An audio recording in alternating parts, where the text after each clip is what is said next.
To make. The first is Michael Price is unfortunately not going to be here on April 7th. You have two alternatives. I can do a snarky summary and conclusion about everybody who's spoken to that point in a preview of what's going to happen, or, because I think is it a Thursday or a Tuesday? No, Tuesday. I was going to send you to go drinking early. So we can either cancel the class or we can hold it and take questions. Now, here is really where you ought to vote your preference. You're not going to hurt anybody's feelings. How many people want to cancel the class? How many people want to come and listen to the description of sort of a summary, which I do anyway, of the speakers? All right, those who want to do that, just come by my office. I'll be in my office for the whole class, and we'll let the others out. All right, there are also handouts coming for Andrew Weiss. It's a one-page.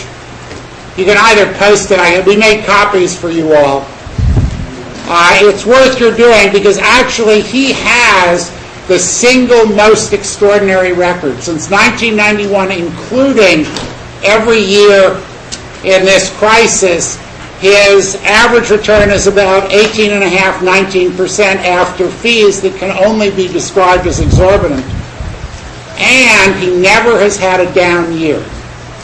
So he does a certain kind of technical investing. It might be worth your while if Kevin gets him to do that. Now, the speakers so far, and we didn't orchestrate this because obviously we arranged the speaker dates to serve them, are very close together, as Bill Nygren pointed out. First, they are successful. These are all people who've outperformed the market over long periods of time by more than the value premium in general. What characterizes them is they're almost exclusively domestic. That they are domestic investors. They have been. The second thing that's come out, and I think the real lesson of this, is Bill Nygren. Character is more important than ability. Now I'm going to say something. Bill Nygren losing 15% of his portfolio on Washington Mutual is almost unforgivable. Why? For people in this class, what's the way to make money in banking reliably? Dominate local markets. It's M&T. It's Wells Fargo's strategy until who knows what they're going to do with Wachovia. People who go all over hell and gone always get in trouble. WAMU obviously was going all over hell and gone, and there was a lot of evidence, if you bothered to look at the balance sheet, that they were suffering a major hemorrhage of deposits that was having to be replaced by the Federal Home Loan Bank Board. But that notwithstanding, what is it that saved Bill Nygren's record? It was having the character to to stick with value investments at the trough of the market. And that's a lesson that obviously Mason Hawkins articulated explicitly, but I think you want to listen to Bill Nygren on that also. Character is as or more important here than raw ability. 3, these are people who believe in moderate diversification. They're not doing complicated insurance of these portfolios. They're not doing extreme diversification. So they're right in the middle of the spectrum on that, and they seem to sleep pretty well. 4, they are clearly earnings, franchise, Buffett-oriented. If you're going to do that in competition with them, I hope you feel slightly comfortable, because although they're getting better, I think you guys in this class have a better notion of what franchises are. But the last thing I would emphasize is they are very management focused, which is not something we talk much about in principles of value investing. It is understanding what that management can do to you if it's bad enough. And if there's one lesson I take away from these two, it is the degree to which they focus on management friendliness in managing costs and in allocating capital. Now, Tom Russo is actually the international version of that. And he is the first non-domestic investor, not only in this class, but really he is one of the first value managers to go overseas and reap corresponding benefits from that. In other respects, he's very much like them, but in the process of going overseas, there are issues of risk management, of management assessment, and cultural assessment that you really have to layer on to a basic value approach. For that and other reasons, so he does 0 through 5 pretty much the same as they do. It is a great honor to have Tom Russo here.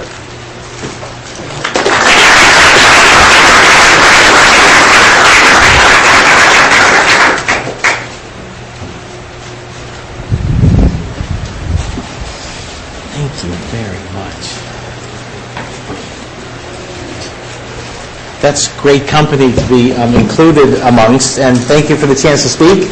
And it's been fun. I've had a chance to do this over, maybe the past 10 years now, and what I can say to each of you is that ultimately I and Bill Nygren and Mason Hawkins and all of the others who are here speaking to you enjoy the prospects of you coming forth into the investment management business, and we'll see you at meetings going forward in time. And hopefully, if the lessons that I impart and that they impart enter into this realm of what Bruce just referred to as the character-oriented or the value-based factors that lead to good investments, if we impart some of that to you, it will help keep you out of trouble.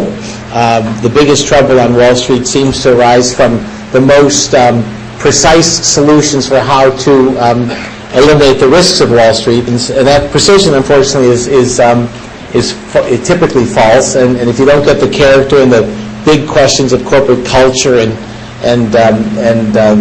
miss those, no amount of precision in the kind of analytical work you might apply in security analysis will save you from mistakes. And so, if you listen closely to what others have said and what I say, and take some of those broader principles to heart, you'll be better at the task that you're about to embark on as your professional career, and we will suffer from the better competition that you offer going forward. But that's a cost that I'm certainly willing to bear. I had the pleasure of sitting in a course like yours 25 or 30 years ago when Berkshire Hathaway's chairman came to speak. At the time, I think the market cap of Berkshire was $300 million, and he was worth $120 million.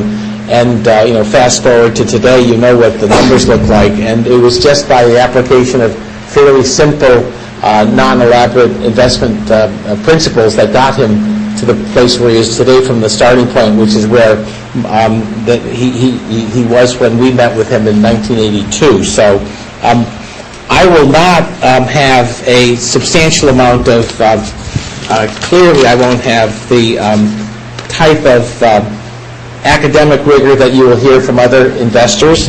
I may not have as quantitative a presentation, and it won't have one case which will end up looking like I made a really good decision.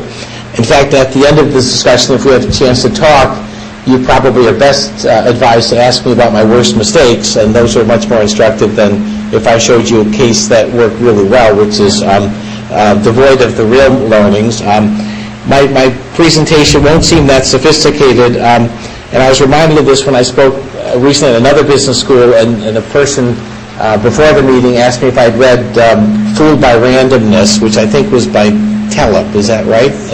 And he described to me all of the risks that exist in the investment world, and how an approach might be to simply keep your money in treasury bills and then shoot for the optionality, the fat tails, and to create optionality off of that and keep your money close to home, because after all, investing is terribly uncertain. And I thought about that for a moment, and I realized that what I try to do is also to create upside but reduce my downside. And I find the example of Nestle, which is a company that we'll speak about, to offer my investors a similar return profile, but one that might be a little advantage to keeping the money in treasury bills. In the case of Nestle, I would allege that their core business, which is based on a broad portfolio of cash-generative properties, brands, in mature markets, gives them a bond-like component. So with Nestle, we invest in a company that has a bond-like characteristic in their steady and mature business, but they're able to create optionality through the ventures that they fund, and they do that with a substantial leg up. And the leg up that Nestle enjoys in going forward is they enjoy the benefit of having brands that have been in markets for a very long time, so the brands are coveted and of an aspirational nature, and as the countries in which they operate, which are 140 around the world, prosper, the consumer who can afford to reach into the market that they have is able to purchase Nestle's products in an increasing fashion, and in so doing, they return off of the venture investment that Nestle will make in developing their markets in foreign and emerging countries, increasing the likelihood that their venture investment pays out. So there's a core that's bond-like. They have brands that they take abroad, backing with venture spending. They have management who understands how to deliver the business. They have relationships with retail. They have insights that are lost to a startup in most markets, and they have legacy. I think you create an investment return. It's not sophisticated, is what Mr. Taleb would suggest that one do, but it is the source of risk-adjusted returns that I think are quite attractive. I suspect, but I'm not sure of this, that you may have been to see Berkshire. Has this group been out to Omaha? Okay, well, if you get a chance to go at some point, you'll be impressed by the simplicity of his message. And I was at the annual meeting last year, and someone asked him what the core investment principle is that he abides by, and it's Aesop's fable. It's as simple as that, where he said, basically you're taking $1 today, and you're investing it with the prospects of more later. A bird in the hand is given up for birds in the bush, and what you're looking for is really how many birds you'll end up with in the bush and how soon you'll get them.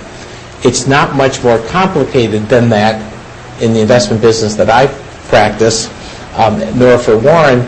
And his observation was, I thought, very profound. He said, it's as simple as that, and it's as hard as that, because it requires enormous amount of planning and research and then patience. And that's in Wall Street, where the message is to ready, shoot, and aim. The process of trying to set up your investment beforehand and then holding it for a long time is a lesson that's lost regularly. And so I think that's important. I'm a value investor, which means that the discipline is to try to invest in a future stream of cash flows at an attractive price today. At Berkshire's annual meeting many years ago, in the midst of the internet bubble, Warren described the folly of overpaying for the prospects of future growth in a way that I would share with you because I thought it was very instructive for me at least. It had to do with Cisco. And at the peak of the internet boom, there was a person in the annual meeting who stood up and asked Warren whether he had any technology analysts at the corporate office helping to make sure that he didn't miss these great opportunities in technology that were driving the market upwards. And Warren said, no, he didn't. And the guy said, you should. And then Warren said, if you feel that way, why don't you take a booth outside the auditorium and people who want to give you their money will come to you. But he said, from his perspective, the problem was one of expectations. And he framed it this way, which is quite useful. He said there was a company, Cisco, that had a $550 billion market cap that at the time was reporting $1 billion of profit. And that was a sort of excessive valuation that you'd have seen at the time. And everybody owned the stock because it was working so well. He said as he looked at it, first the billion was probably overstated because of accounting gimmickry. But the second point was that he looked at that investment. If he had to put up $500 million and he normally could get 6% on that money, in the first year he got $1 billion back from reported profits. He was basically $29 billion in the hole from what he would have received if he had kept his money in his hand. And so instead of thinking about the return based on the $550 billion, he added to the next year's hurdle the 29 opportunity costs that he didn't make. So at the start of the next year, he was really invested $80 billion in that investment, at which point the company, according to the great forecast of the day, was going to earn $1.5 billion. And so, he had the same math for that year, and he docked the investment $30 billion, so he was now close to 600 in the hole, and it was earning $1.5 billion, and the next year was going to earn $2.5 billion. So as he played that out, it was a question of whether the company could ever catch up. The reality is the answer was assuredly no, and this is the problem with growth stocks, is that the very allure of what Cisco seemed to offer when it commanded that kind of a valuation set most of Wall Street in motion, creating businesses that would compete with Cisco.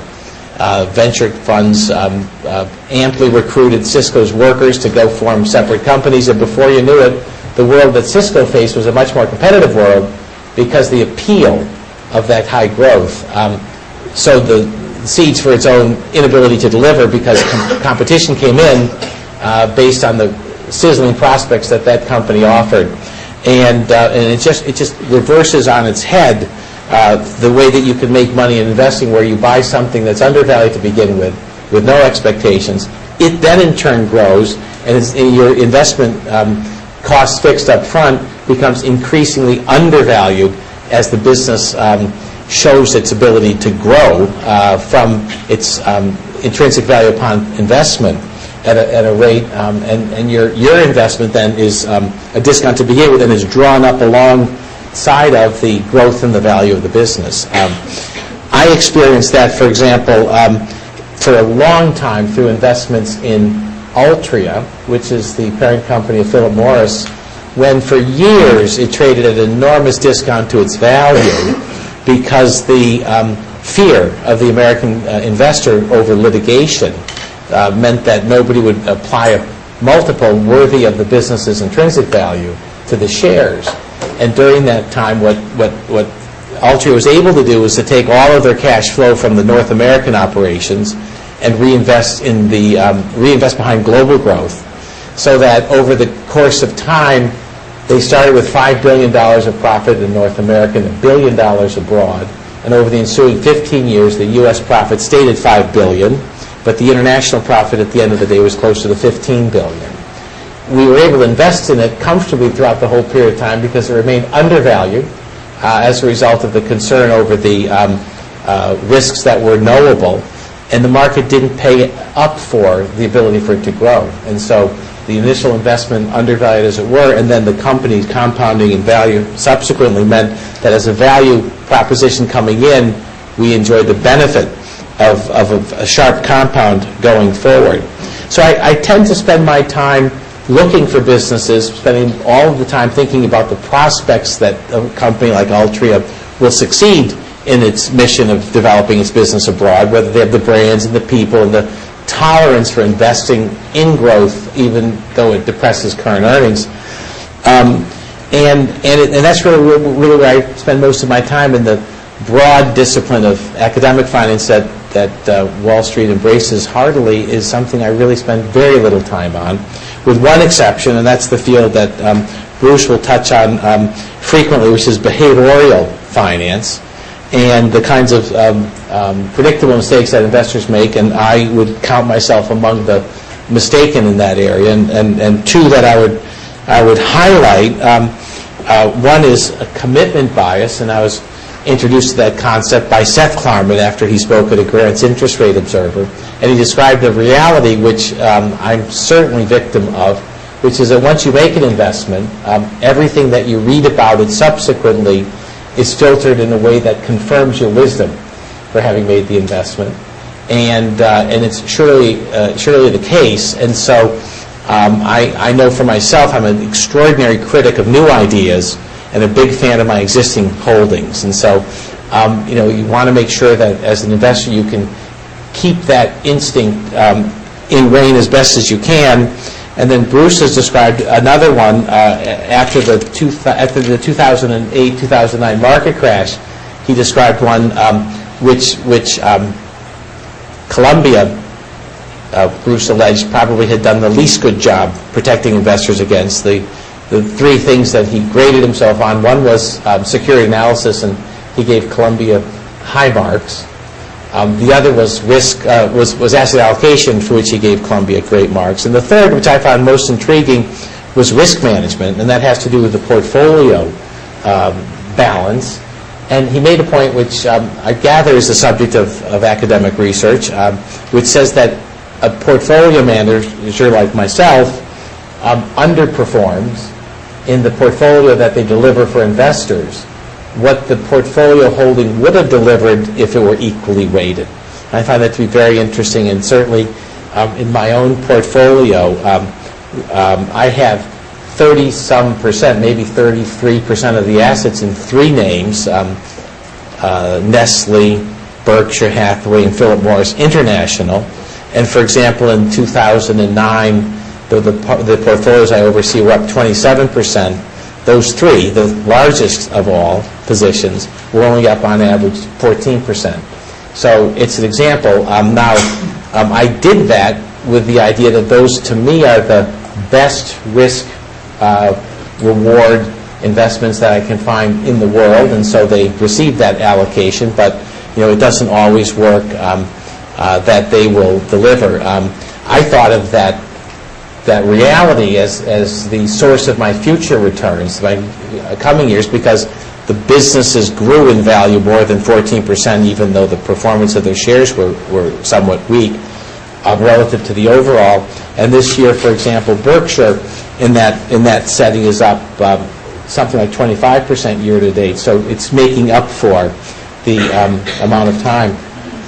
The notion about being a value investor and watching what you pay going in is you rarely get opportunities like Philip Morris was when it was a U.S. company burdened by low expectations, but a powerful wealth creator through the international investment. It doesn't happen that you see things like that very often.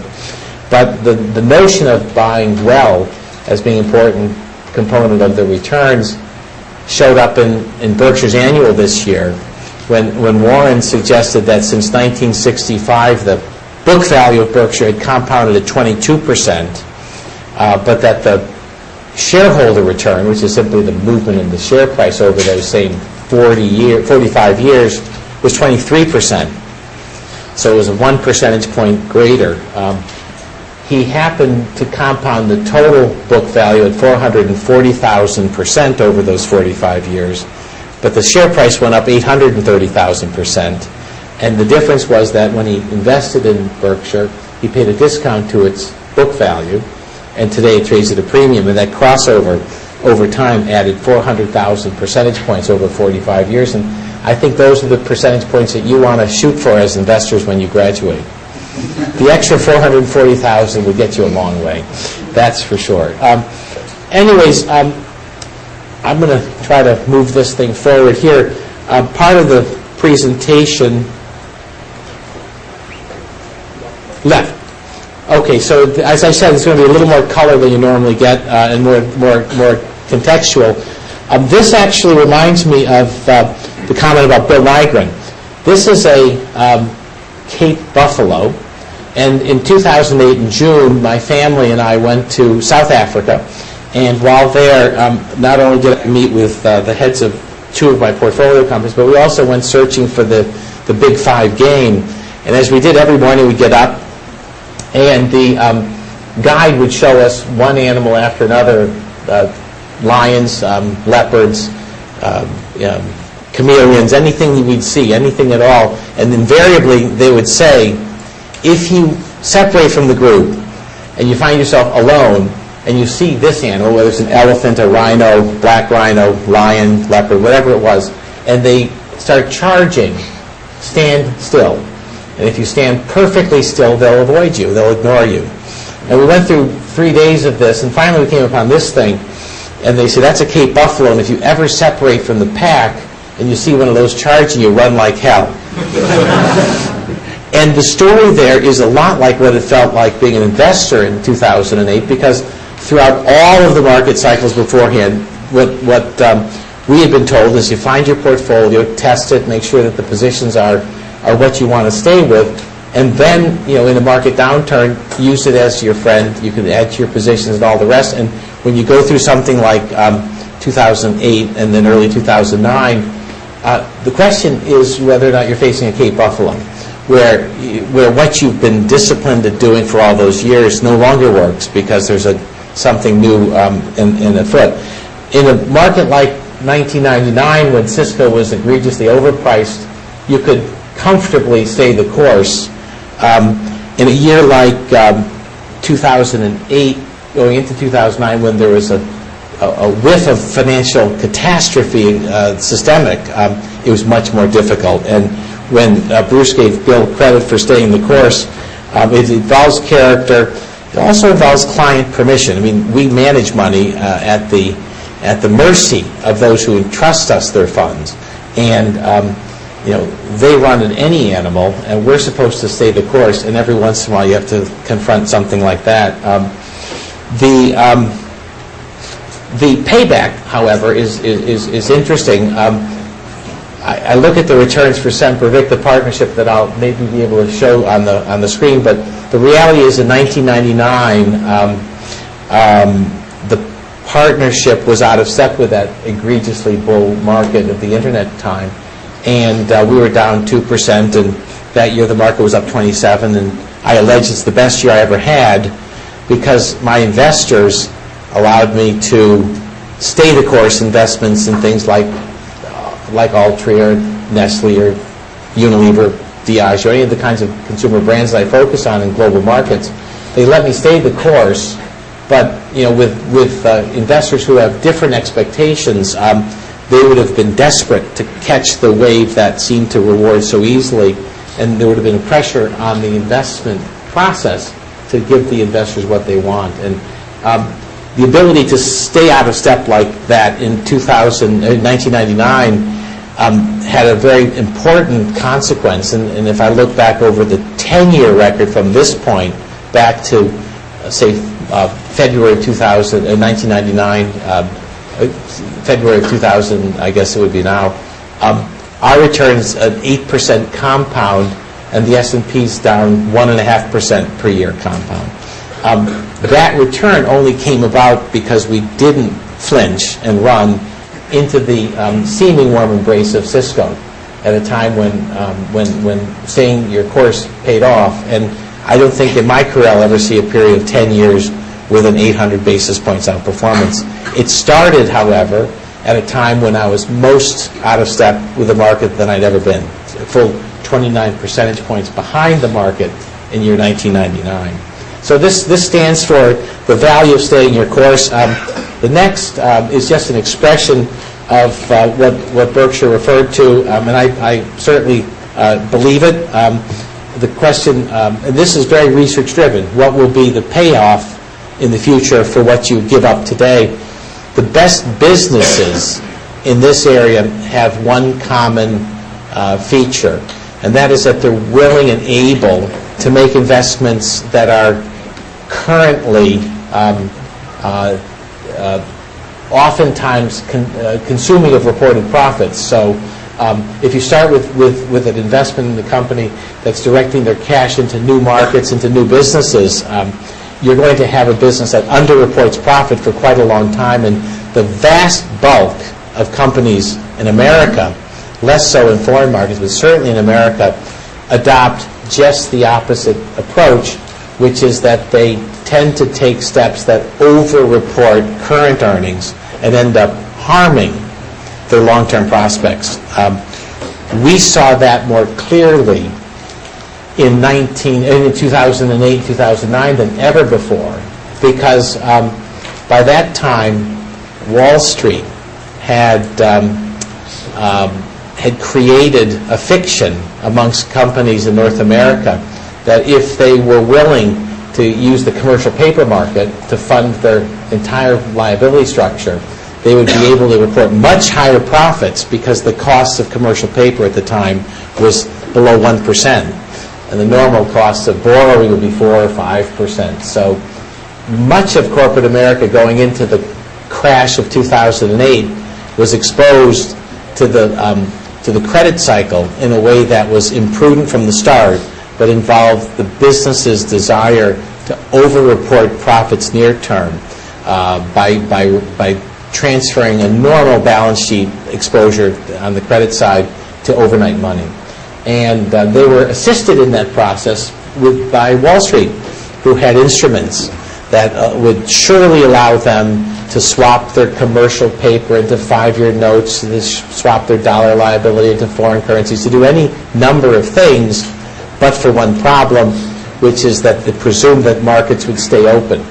And the risks that were taken in terms of the owner's wealth by companies that were willing to take a very dangerous position relative to their funding was revealed when Lehman blew up, the commercial paper market closed down, and companies like General Electric, which had $100 billion in overnight paper, found themselves without a recourse for how to fund their business. That was the most egregious, but there are countless examples of corporates in America that found themselves in the same position.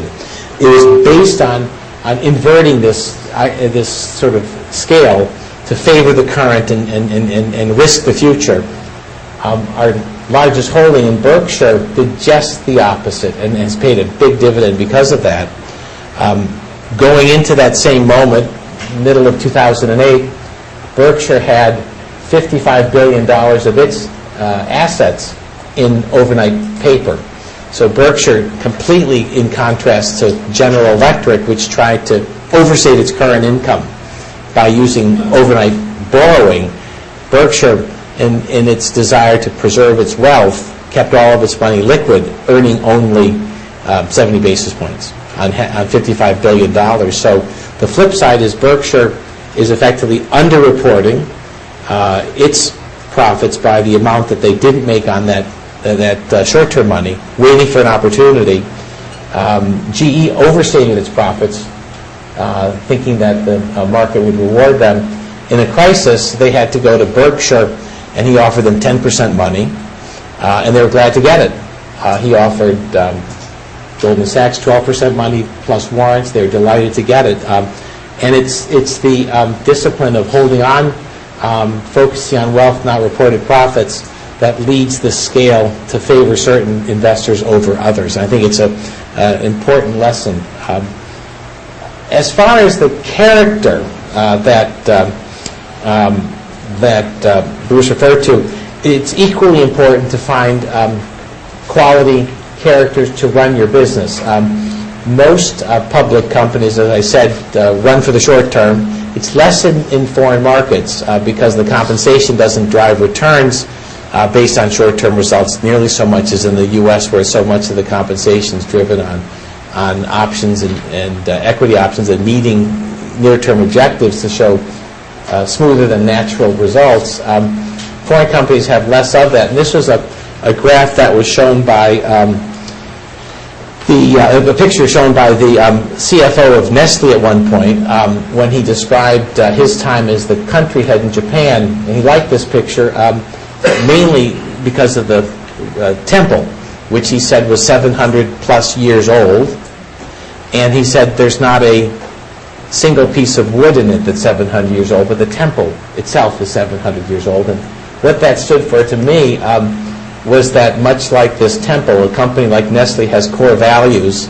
If they're right, they have to be replaced generationally. And there are very few companies that are able to create a culture that's owner-minded, that invests for the long term, even at the cost of short-term suboptimal returns. And Nestle is one of those companies. And I thought that this graph, this image, stood for something quite important. In Nestle's case, for instance, they invested years ago in a company called Alcon, and they put $200 million into Alcon, and for the ensuing 20-some years, Wall Street urged them every step along the way to exit it because it was non-core, it wasn't earning enough, reporting enough. But over those 25 years, that investment of $280 million grew to $40 billion. And we are much better off as investors in Nestle for them having the wisdom to defer realizing their returns in that investment and allowing them to grow. And it was a position that lasted through probably 3 generations of senior management at Nestle, but they all viewed the same story in terms of the potential for the return in the future, and hence they held against Wall Street's advice all along the way. There's an interesting side note to this, which is that now Nestle has $30 billion in cash, which they've received from the sale of their residual stake in that company. And Sanford Bernstein ran a survey of institutional investors recently about Nestle, and the report back was across 1,000 traditional money managers. The main complaint about Nestle was that they were complacent and somewhat slow-moving management, which of course, they moved quite slowly in this position to a $40 billion credit to our account.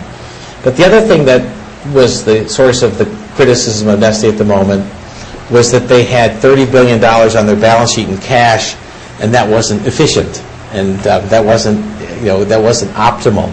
And in 2008, we saw what happened with really efficient balance sheets, which is that they ended up compromising the very viability of the companies that they supported. And that lesson, only a year and a half old, has been forgotten. Memories are short on Wall Street, and the advice from 1,000, maybe from 999 investors, was that Nestle had to get that $30 billion into the market pretty quickly because it wasn't a very efficient use of their capital. So the first one, stay the course. The second picture, the payoff of deferral, and the third one, which is the corporate culture that stands against time, I think is really the 3 things that I harness most forcefully as an investor. Much of this stuff that I pursue as an investor came through my time with Berkshire as a student, just like you, and the 3 points that were made by Berkshire at the time were, all Ben Graham, that invest as though you're buying a piece of a business, not some trading instrument. Understand the market's myopic and it vacillates between fear and greed. And the last one is invest at a discount so you have a high enough margin of safety. Those 3 rules are really the cardinal rules for what we do. He added 2 other aspects to the story which were most valuable. The first was that the government only gives you one break as an investor, and that's the non-taxation of unrealized gains. And so that means that you're supposed to think about buying investments that can last a lifetime. He said to us that in a lifetime you only get 20 good ideas, and so you better think long and hard about committing capital. And so there's a tax advantage if you manage money for families like I do of finding investments that you can hold for a long time. Analytically, it raises the bar because you have to be darn sure of what you're doing before you go in, and that has a very high value. So The fourth point he made had to do with the tax deferral of unrealized gains. And the fifth point he made was you can't make a good deal with a crooked person. You can't make a good deal with bad people. And that really gets to the heart of the culture of public companies. And for me, since I spend an awful lot of time on that, I have ended up finding that the best place for our capital has been to invest with companies that have an owner-mindedness that's evident through how they operate, and very often those companies are family-controlled. So in our holdings, Berkshire Hathaway, let's see, how do I get to, let's say, page 20 or something? I can actually show the portfolio if you'd like. Here. All right, we'll go down the list here.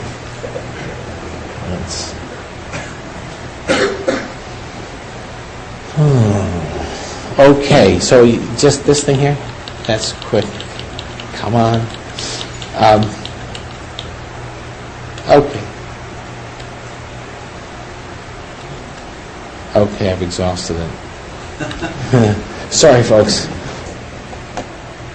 Go to the back again, the last slide.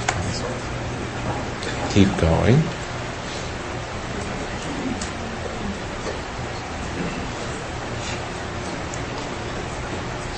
Here it is. Here it should be. It doesn't want to refresh that page for some reason.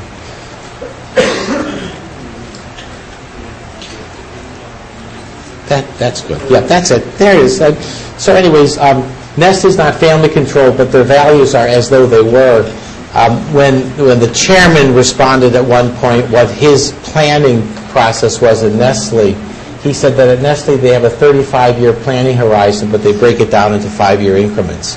I think most American companies would be hard-pressed to have a 35-minute planning horizon. Berkshire Hathaway is controlled by Buffett. The Heineken's still controlled by the Heineken family. Richemont's controlled by Rupert. SABMiller's controlled by the South African family. Pernod Ricard by the Ricard family. Comcast by the Roberts family. Brown-Forman by the Brown family. Anyways, it's a very unusual portfolio from the standpoint of trying to align our interests with the decision makers who make the most important decision for us, which is how they reinvest their capital, and whether they do so with the owners in mind or whether they do so for management's sake. So the fifth point that Berkshire made was you can't make a good deal with a bad person. And then the professor of my course, Jack McDonald, introduced his own advice at the same time, which was don't be provincial as an investor. And in 1982, that was a really big message because he said 5% of the world lives in North America, and we have 50% of the world's equity market valuation at the time, maybe even more. And there are tremendous opportunities to look abroad, and at the time it was very tough to do so. But it was good advice, and I took all this stuff in stride and came out of it with an idea that, yes, I would focus on the long term, and for me, the companies around which I spend my time are food and beverage and tobacco and media companies, which all have a certain type of a franchise value. And then I'd look overseas, which was quite unconventional in the 1980s to do so, and it was really hard to implement because currencies were not freely tradable, and it was very difficult to make investments in foreign companies. In fact, Nestle, first investment, at the time you couldn't invest in the common shares of Nestle, you could only invest in participating certificates of bearer shares, and you couldn't buy many of those. The mindset of American investors at the time was also a great impediment because when I talked to prospective investors back then about the virtues of getting some of their funds overseas in companies like Nestle, the answer was invariably, but what about the accounting risk? And Nestle then only reported a very meager amount of information semi-annually. They had a decent annual report, but they would only give you sort of interim sales figures and the most summary report in the 6-month period. And so and that was probably a standard treatment of accounting, and Americans at the time felt how could you invest without the assurance of American accounting? And my response at the time was, what Nestle offered was more than enough for my needs, because really it was about the culture and about the ability to redeploy their capital. And the question about accounting was really answered in compared to what? Compared to American accounting, which time showed after that period that we've had the world's worst accounting frauds in America. So it hasn't been a problem so much as it was perceived early on. The other question invariably asked about early global investing was, well, what about the currency risk? And again, my question back to them at the time was, compared to what? Because the risk was only defined as being the exposure you have as a non-American.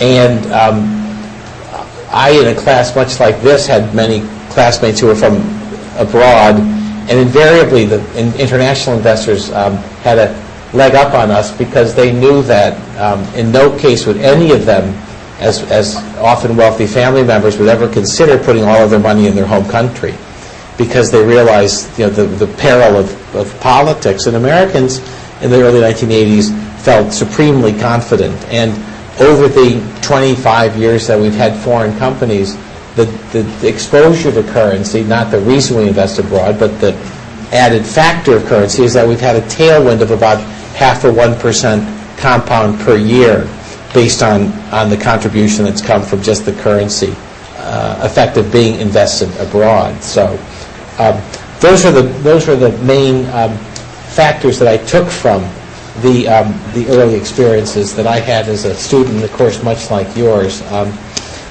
Take a look. I thought I'd spend the time just looking at three companies that have global value characteristics, if I can find them, and they stand for different. Take it all the way back to the top if you could, and then I'll work my way back. Oh, that's good. Okay, so we've gotten through the buffalo and the dove and the temple.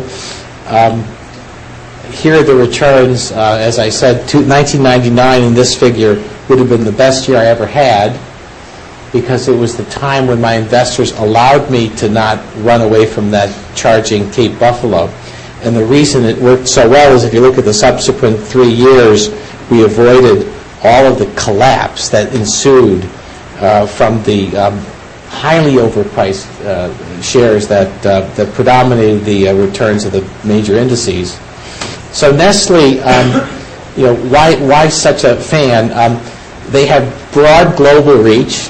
They have a portfolio of brands which, if you're let's pick one, if you're a Nescafe consumer, the chances are good that if somebody offered you a Sanka, you'd say, no thanks, I prefer Nescafe. And with that brand loyalty comes pricing power, because the consumer doesn't believe there to be an adequate substitute for the product. And so this is a company that has, it looks like it probably has something like $25 billion brands, and they just enjoy an enormous amount of continuity in terms of the cash that they generate. And in the case of Nestle, they've taken the cash from the strong brand presence and they've redeployed the capital. I think of one example, and since it's stodgy, and since it didn't report quarterly numbers, and since they had a 35-year planning horizon, it just didn't suit American investors. And so you had this undervalued situation that lasted for years, where the price to earnings was quite modest, and the potential was unrecognized by the market. But the most important thing that they understood is that in order to realize their value, that there would be times when the investments that they made would cost them. And I think about Nespresso, which is the upper left-hand corner. It's a brand that they now have, but they struggled with it in the research labs for about 12 years before they launched it. And it is a coffee system that they enjoy today that does about $3 billion worth of revenue. During the early years, they were burdening the income statement with the costs of getting this product to work. And today, the $3 billion consists of some equipment sales, but basically it involves the sale of small cartridges that have, I think, an infinite gross margin, and if you look at this, it's now their. Let me see how this looks here. This is the performance of their brands. This is a $3 billion brand that grew at 39.5% in the year 2008.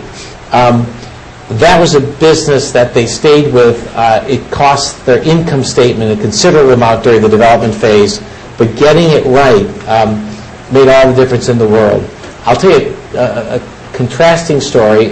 Kraft during this time got wind of this coffee system, and since they had a fairly important position in European coffee, they thought that they would have to rush out a similar single-serve product. The single-serve nature of this is important because people increasingly live alone, and they don't want to make a full pot of coffee. In case of espresso, it's a better quality espresso you can't make yourself. But Kraft wanted to hurry a launch of a product that would compete with Nespresso, and they came out with something that was poorly researched and delivered called Tassimo, and it was a flop. It turns out that when the successor to the then head of Kraft described Tassimo, it was in response to a question that was asked her by a pithy Wall Street analyst who said, "Tell me what percent of your business is new each year." And she very quickly and rightly said, "That's the wrong question to ask, because we can give you new, but if in the rush to give you something that's new, we sacrifice the portfolio that they enjoy, you'll end up with a situation like Tassimo." And in their case, because they wanted to have a product in the coffee space that would compete with something that looked like it had legs, they rushed Tassimo to market. It was a flop. It was designed to make sure that they kept up with Wall Street's desire to have a high percentage of their revenue each year from new products, so it was an overinvestment in new. But the real tragedy was that it came at the expense of maintaining the proper investment spend, marketing spend, behind what was a terrific core coffee business that they had in Europe. And so Nestle, by contrast, worked slowly, carefully, built the product, and the payback has continued. This year, which is the 2009 year, it's up 20%, and there seems to be an extraordinary opportunity in front of them still because of the increased penetration around the world. Can I stop you? Sure. With this question? Sure. It's actually not on the list here, although a lot of people are concerned with this brand emphasis. A lot of those brands are bought, and they're bought by buying companies that are above market values. Yeah. And not all those acquisitions, particularly the water companies, have worked out.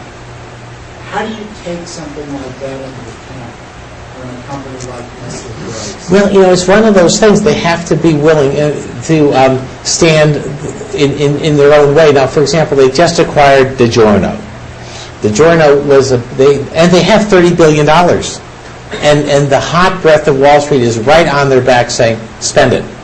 Spend it, spend it, spend it. So you can imagine the pressure that they feel to spend the money because it's not efficient to hold $30 billion. Now they've implemented a share repurchase, a $25 billion share repurchase, which is a very important way to return capital so long as your shares are undervalued versus their intrinsic value. But they'll only spend a certain amount. They still have a lot of buying power.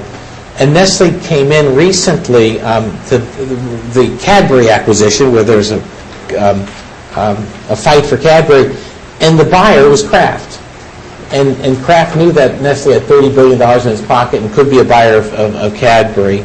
And so Nestle was offered DiGiorno, which is a pizza company that Kraft had built, and they were offered at $3 billion. And it was way undervalued relative to what DiGiorno was delivering to Kraft in the process of growing at 8 or 9% a year for a decade. And in Nestle's case, bringing DiGiorno into their portfolio, even though it cost $3 billion, which is about 11 times current earnings, EBIT,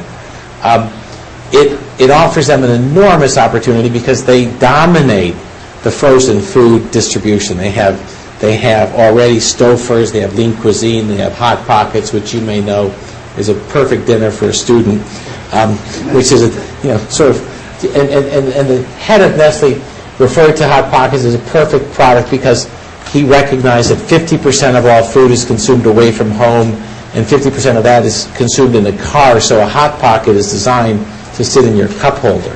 So when you eat on the run, you can grab it and gnaw it as you're driving along.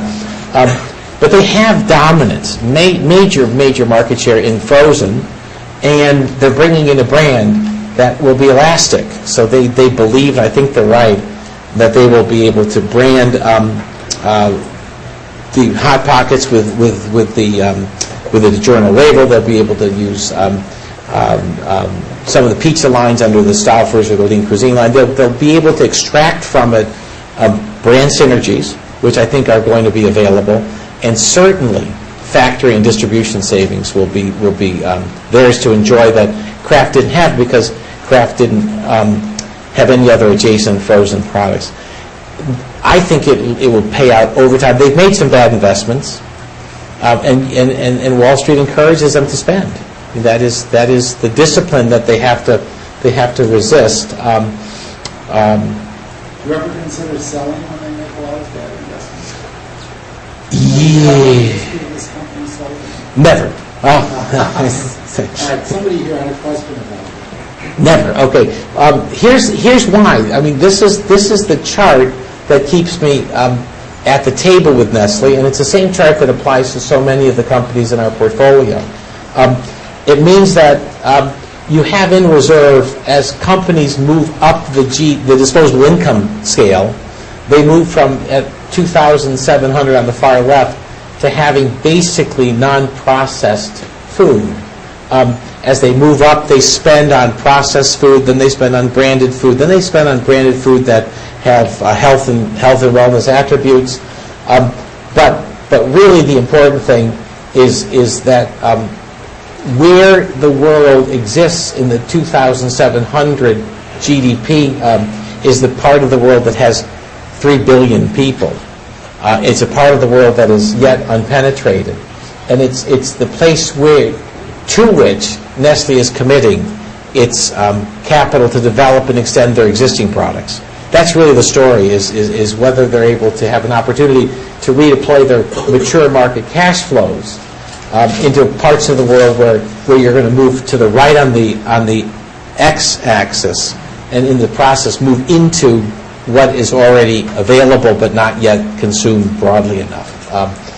The great portfolio opportunity that we had during 2008, 2009 was that during the sharp sell-off in 2008, the emerging markets collapsed, and companies like Nestle, whose prospects were most bright in exploiting those markets, fell sharply in value. And we had still residual holdings in a series of domestic companies like H&R Block and International Speedway and Kraft Foods and Dr. Pepper, all of whom were at the heart domestic-only businesses, and they didn't have the ability to reinvest in foreign markets. In that sharp downturn in 2008 when the emerging markets collapsed, the share price of Nestle, SAB Miller, Unilever dropped even more forcefully. We sold American companies, received dollars. The dollar soared after Lehman collapsed for reasons that aren't obvious, but because of our financial crisis, there was a flight to the dollar. Go figure. And we took the proceeds from the sale of domestic-only companies and added to positions like Nestle. At the time, that decision was fortified by discussions that I had with Procter & Gamble, who were similarly positioned, and they used the same chart as this, and in their case, the example they described was diapers, and this example fortified me in allocating a substantial increment to the portfolio holdings in this type of company. And the story they shared about Procter at the time was that they had entered the Chinese diaper market in 2003, at which time the market was 3 million cases of diapers. And by 2007, it had grown to 50 million. Maybe it was starting in 2002, but the compound for that period of time was 40%, which was the type of compound that the market expected from emerging markets. In 2008, Procter's shares collapsed along with the other companies that were exposed to the developing emerging markets. And in December, I met with the head of the company, and he described this diaper business. And he said that, in fact, in 2008, the business had grown from 50 million cases to 70 million cases. So in the face of what was a massive sell-off in the equity markets because of reduced prospects for emerging markets, Procter's investment in developing the category of diapers, which was an unfamiliar category in mainland China, and then the absorption into that marketplace led in 2008 to another 40% year growth.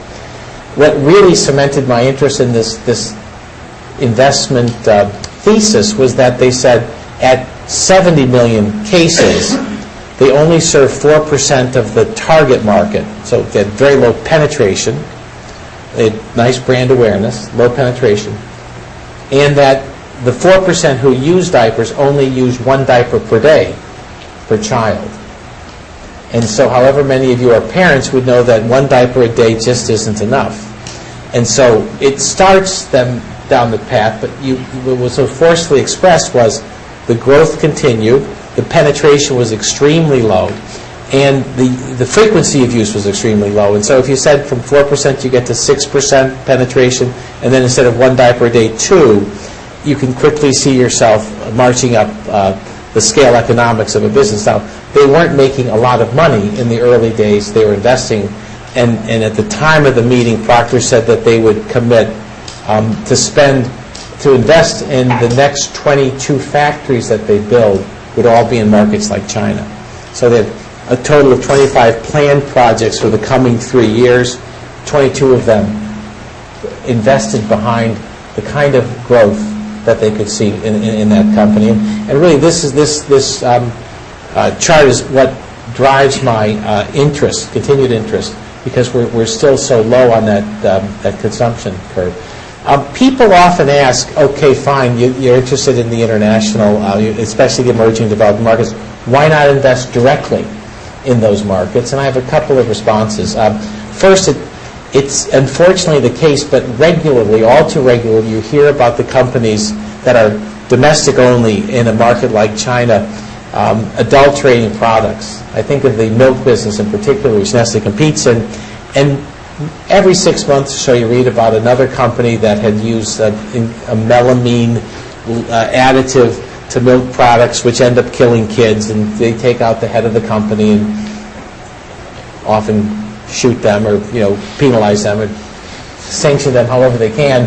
But the fact is, that's not an unexpected outcome, because they have no other investment behind the action to rein in bad conduct. In Nestle's case, they can't spike Chinese milk with melamine, because if that happened, the cost to their consumer goodwill globally would be so vast that they're forced to be good players in a market that allows them to stay the course, and the risk of a local only is quite high on that dimension.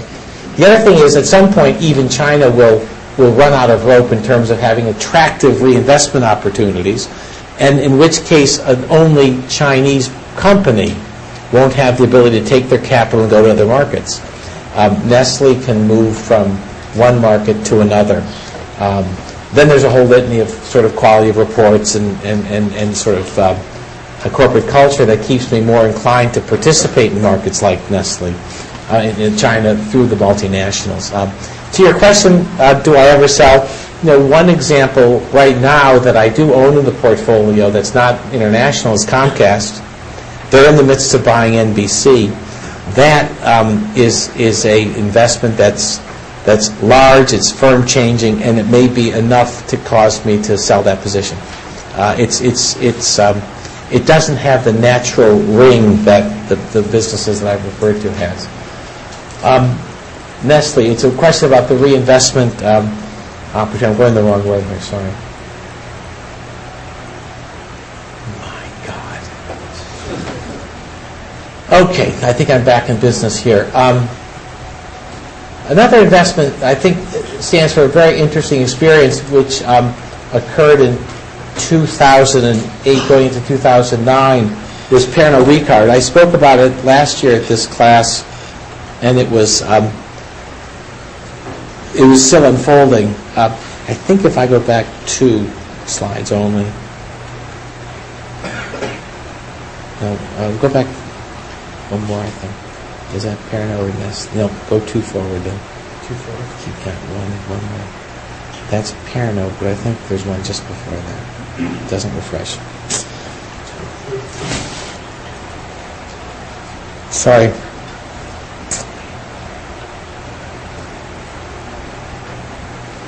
Oh, okay, go back. I'm so sorry. It's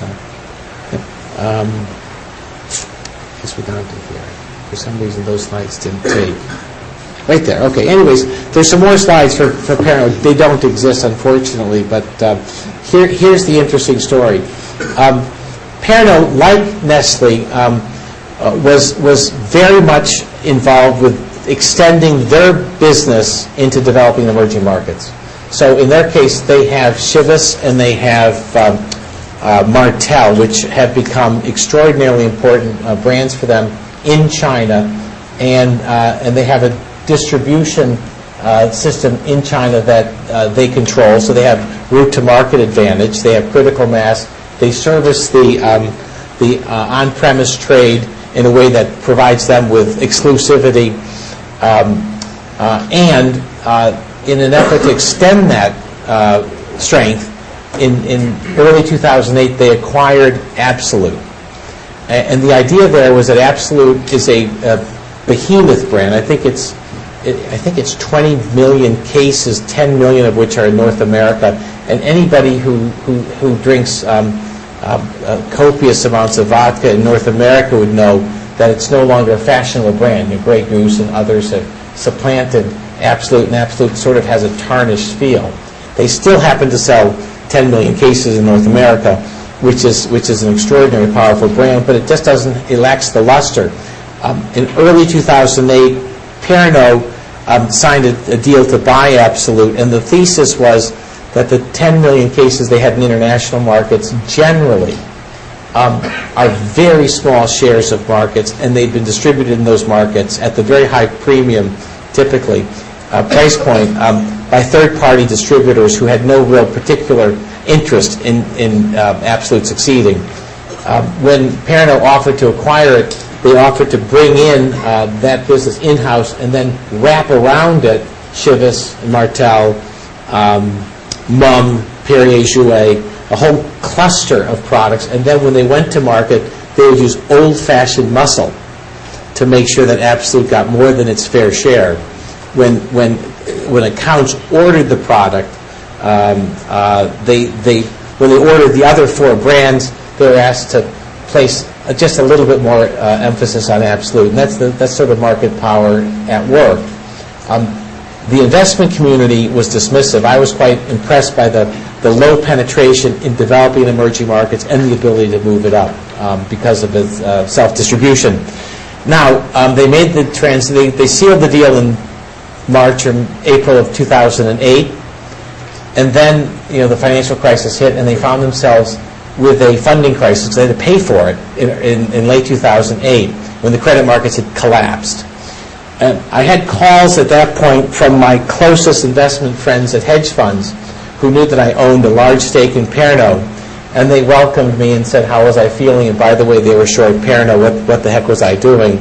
And it was the #1 shorted stock on the Euro 100 because it was a perfect short for 2008. They had a credit moment in front of them which they couldn't avoid. And by the way, the world was going into a funk as the consumer would no longer pay up to buy premium spirits. So there was a short on the equity markets, and then this CDO market action started to royal through the markets, and in support of the short sellers, this suggested the imminence of their financing crisis. And so Pernod had to struggle with the fact that the costs of borrowing were ever escalating, and the suggestion was that they may not make it as the fevered increase in the CDO values suggested that they may have a crisis. What they ended up doing was they sold one rather marginal small bourbon brand called Wild Turkey for $700 million. And then they did an equity right offering to all of their shareholders, which brought in another $1 billion. It broke the back of the short-selling thesis, which was one of credit crisis, because they then secured their financing.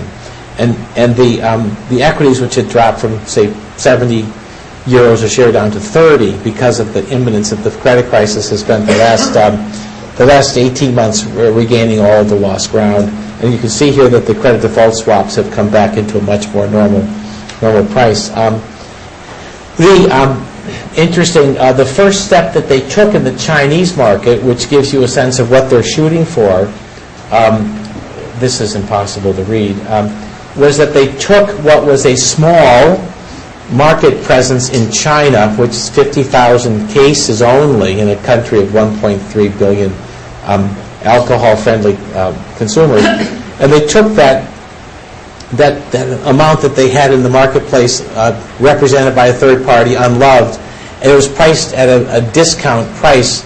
They doubled the price at market, and then they lost half their volume right off the bat. But their insight there was, for the Chinese consumer to care about the product, it had to be expensive, it had to be aspirational, and they felt that they could deliver on both of those pledges, but they would have to lose money for a fair amount of time while they were building it up. They had substantial profits from their other businesses, which they could use to underwrite the cost of increasing its relevance to that marketplace, and others that are quite like it. And so I found that to be very, very encouraging. When you invest in international markets, you have all sorts of funny moments. And at the annual meeting for Pernod, I went and I read the annual report. This is sort of a lost in translation moment. And I read, and they said on the annual that the members of the Pernod family welcome Absolut into their company. They welcomed the Queen of Vodka. So I said to the CEO, the chairman of the company, what do you mean Queen of Vodka? You want to sell it to Chinese? You're not going to sell the Queen. And he said, no, you're absolutely right. It should be called the Emperor of Vodka. But in this case, literally, the translation, vodka is a French female word. And so if you modify that and make it the royal vodka, it has to be the Queen. And so just a small cultural situation. The last company I would look at is SAB Miller. And it's a company which we had an investment in for years through Philip Morris. They own 30% of the company because they sold the Miller Brewing Company to SAB Miller for shares. And I owned, had 7.5% of our portfolio in Heineken. And really Heineken and SAB are rather locked in a global struggle over dominance in the developing and emerging markets. And so this is an interesting example of how I'm comfortable owning multiple expressions of exactly the same business, because I think both companies offer tremendous promise. Why I invested in Columbia at the time, in SAB when I did, which was in February of 2008, was I visited the management of the business in Columbia, South Carolina. They had acquired, Columbia, South America, that they acquired, and it's a 98% market share. So as Bruce always encourages you to look for, it's the local market dominance, but 98% is a pretty dominant local market story. The trouble was that those people who ran it really left an enormous amount of potential untapped, because they basically brewed it at the factory, and then they shipped it to the edge of the factory, at which point others picked up the brand and moved it through commerce. They had 350,000 outlets, and there was no price discipline in the marketplace. And so even though they were 98% market share, the consumer was asked to pay 45% more for the product than what the company had wished them to pay, and they just never bothered to go into the marketplace and discipline retail. And so in the margin mix, retail was making far too much money on this product. And they came up with a very clever idea, which was that they went into the marketplace where there are 350,000 outlets, and they agreed with a series of prominent distributors, retailers, it is, to invest heavily in their particular site. They would give them free signage, free refrigeration, free glasses, bottles, chairs, umbrellas, and all the rest. And the only thing that they had to agree to in return was to sell it at the official price. And suddenly in markets all over Colombia, the reality was one of countless retail outlets became quite elaborate and offered the product at a much lower price. And so the draw into that now invested channel was driving the volume growth. And in those new outlets, women were comfortable going to drink, whereas before, they were pretty unseemly spots. And so they started to address half the market that was previously uninvolved with their brand on-premise. And most of the consumption in Colombia is on-premise, not off-premise. And so seeing what a terrific job they did understanding how to reposition the market to drive down the retail selling price, and then to invite in new consumers, women, through new packaging and new products, and then to reposition the portfolio, reassured me on the visit to Colombia that this was a company with extraordinary knowledge about the beer industry and could roll it around the emerging markets to come. The shares, which were at $28 in February, by November were $13. That's what happens when an emerging market panic affects the values, and so we were able to add to that position throughout that decline, but it did take the kind of courage that Bruce said Bill Nygren was asked to evidence when some of his positions went badly wrong. Interestingly, this graph I think is quite important because it shows you that during this time, the biggest promise for SAB Miller at the moment is and also for Heineken, is Africa, which was the forgotten continent for much of my investment career. And 10 years ago, SAB Miller suggests that the cover of Newsweek had a picture of a Nigerian rebel blowing up Shell's plant, and it said the lost continent. And over the ensuing next 10 years, of course, the obvious happens. It's compounded its GDP in sub-Saharan Africa at 10% a year, and it's been the fastest growing part. And as that happens, consumers are starting to come into the marketplace, and this is a particularly interesting aspect of SAB Miller because in the region that they now serve, there's 400 million hectoliters of beer sold. 300 million hectoliters are homemade, sorghum-based, very poor quality, and extremely cheap, non-tax paid beer, homemade stuff. And only 90 million hectoliters are bottled, clear beer, and that's the market which SAB Miller and Heineken compete for. Their only challenge is to make their investments pay off mightily, is to convert that already consuming 300 million barrels from poor quality, unbranded and sort of low esteemed product over to the branded business that they offer. And so they're investing heavily behind that growth. And if you look at the EBITDA margin, what I'm most impressed about is they're willing to invest behind that growth even at the cost of current reported profits. So if you look at the EBITDA margin during this time, the revenues have grown by $3 billion. Volumes are up sharply. Their margins are down, but that's concomitant with the investment that's being made, because when you start out, you're not going to get the kind of margins that you enjoyed to begin with. And so I see this as not an expression of poor management, but actually I celebrate it as an expression of their willingness to invest using their income statement to support future demand, and with that, over time, will come a recovery in the EBITDA margin. That's it in terms of my review of a handful of investments. Nestle, it's the reinvestment opportunity. Pernod was the interesting intersection between the capital markets and the equity values, and SAB is, again, much the same as Nestle. They have enormous potential. I'm asked recently, with the collapse of the euro and the rise of the pigs, what do I do as a U.S. investor with foreign currency exposure? And it's been a fairly sharp headwind year to date. I think we've probably suffered a 3.5% adverse impact on our portfolio just because of the collapse of the euro and the pound year to date.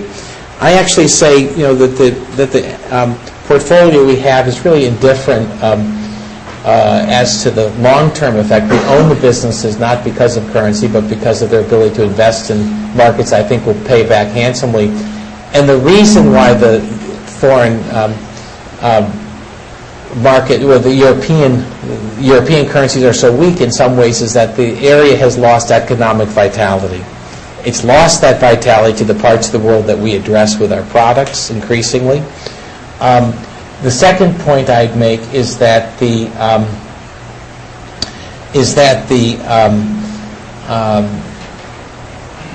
opportunity that Nestle, Heineken, Pernod Ricard, SAB, Unilever are offered today to run their European business more efficiently, more effectively, has gone up dramatically because of the crisis mode that those countries now operate under.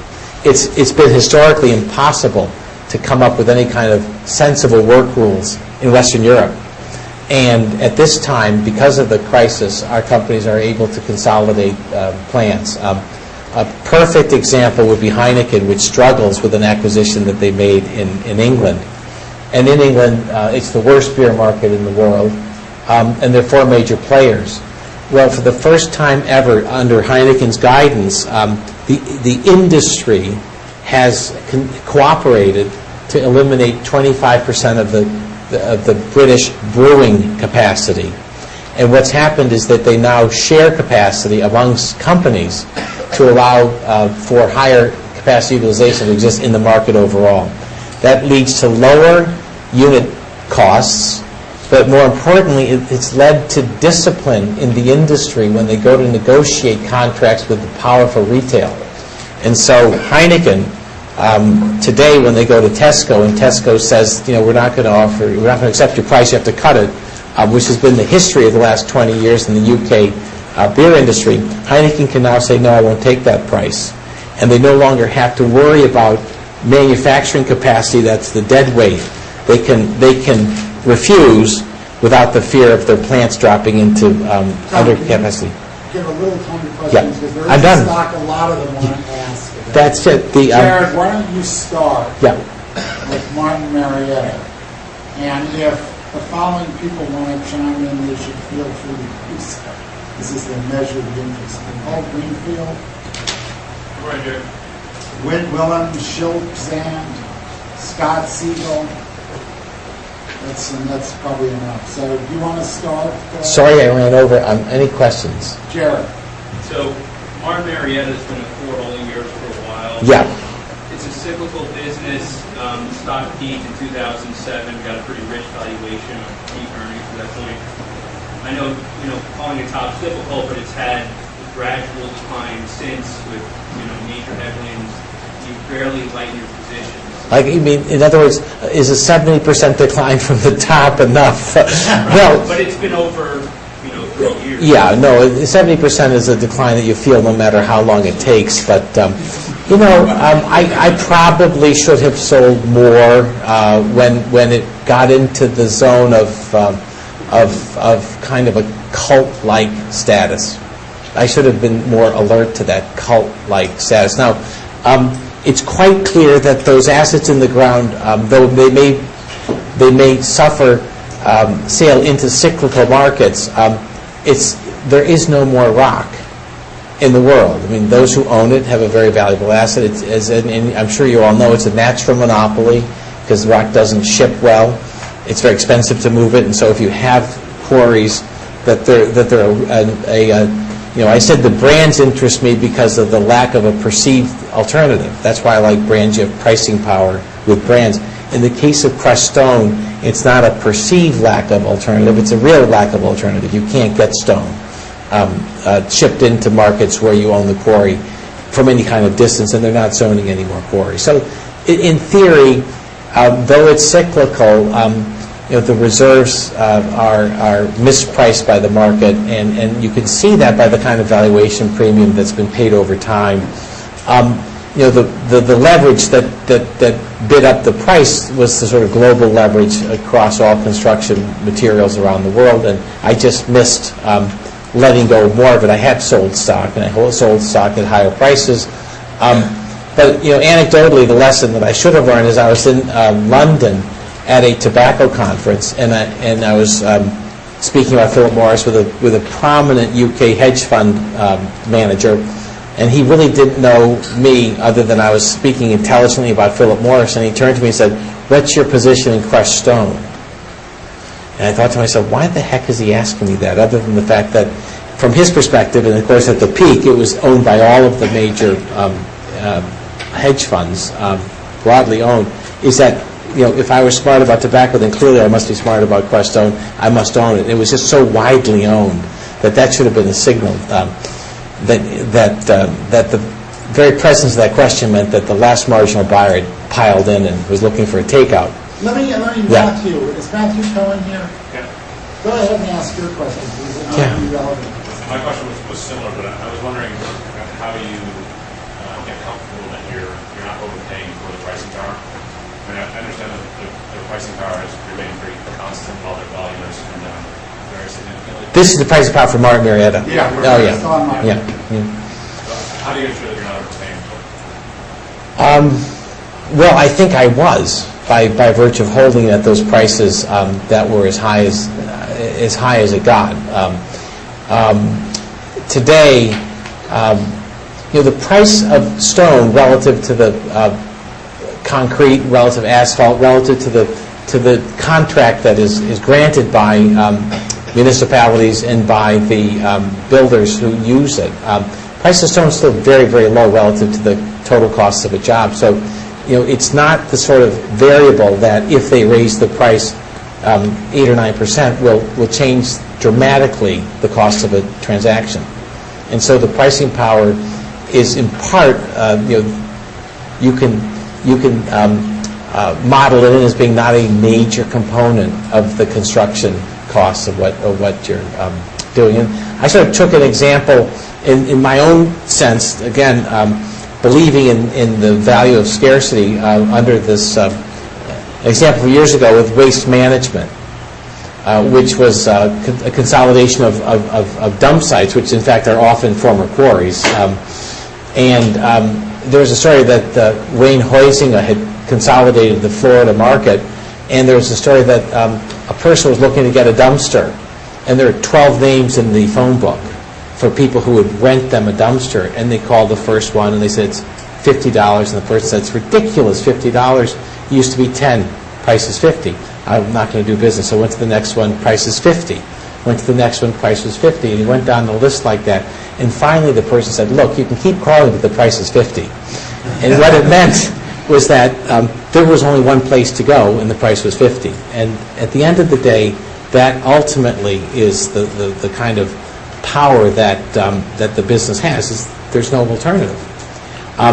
There is an alternative ultimately if they abuse that pricing power, which is that municipalities can zone new quarries and release supply into the market, which would break that message. And so ultimately, since much of the use for stone is for municipal purposes, if they abuse the power too egregiously, that it starts to surface in the total cost of deals in a way that becomes obvious, the government can rezone quarries. And so ultimately you have to restrain against inviting your customer into an alternative source. If they're disciplined enough not to do that, then it's a bit like that Yellow Page ad for 12 different sites. It is one price. Let's take the last one. Jamie Wiggins here. Yeah. This is another one. Martin, Jesus. No. Scripps Network. Okay. Yeah, and it actually was a pricing power question, so let me rephrase it a little bit. It's it's holding up there. They recently had a spat with Cablevision. They tried to get a hefty increase in the per channel fee. Going forward, I guess, who has most of the bargaining power in these negotiations when I'm thinking about a company that really owns only a couple of top networks? Yeah.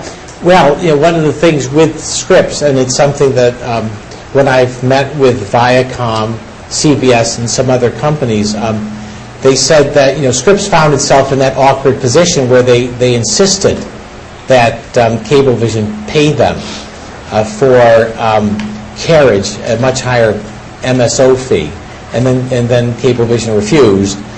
Scripps had no leverage.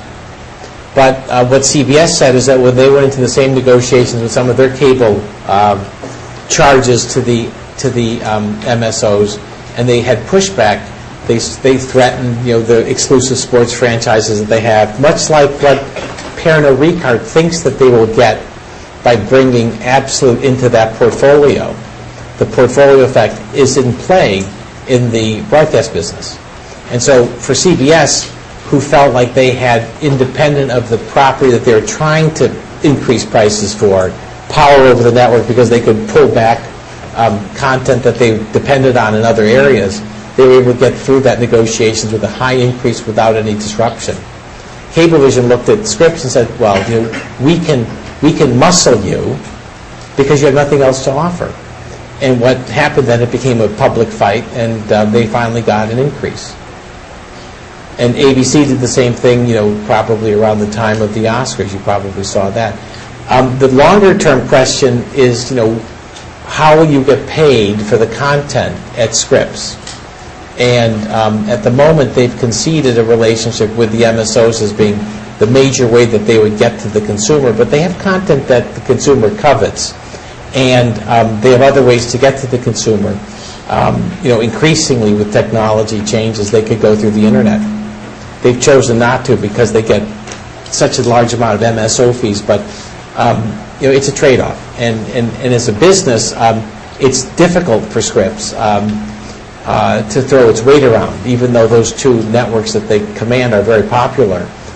They're not without an adequate substitute. There are other things that the networks could program in, and so it's a long-term question that the company faces, and it conceivably will lead them to become a part of a larger enterprise.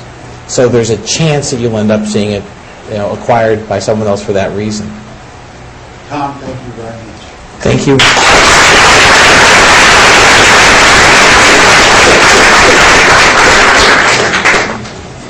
Thank you for the technology. Yeah, I really think we overtax the system. This one showed, but there's so many of these other ones. This sort of follow along. For sure. Thank you.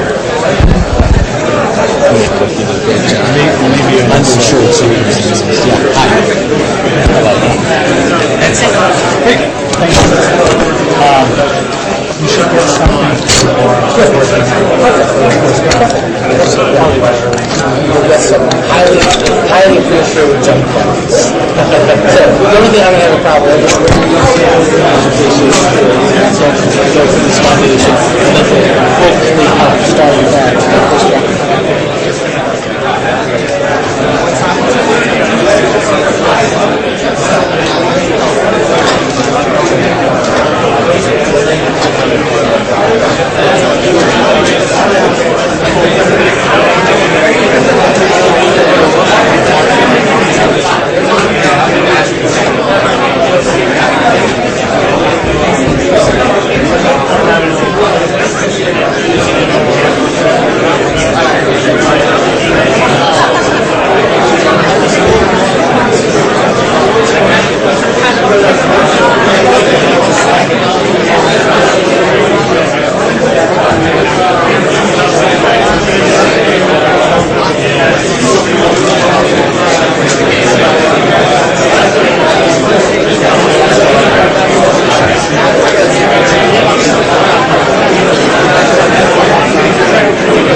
Thank you very much.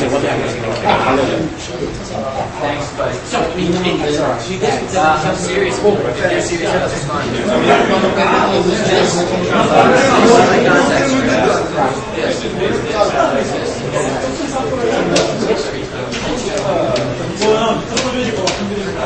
All right.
Now, what about Southeast? I gotta remind you, because you know it's all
More so on the.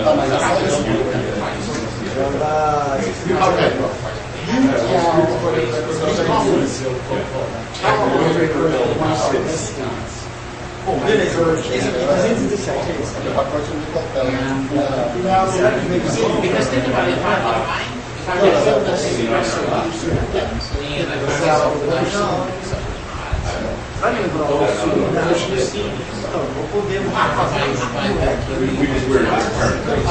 okay, so that's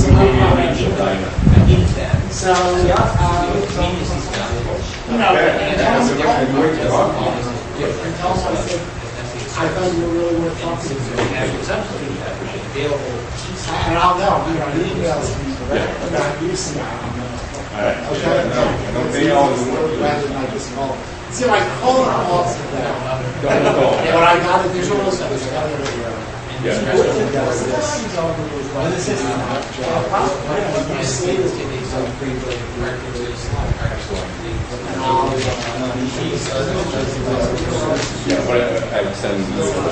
Yes, really pissed off.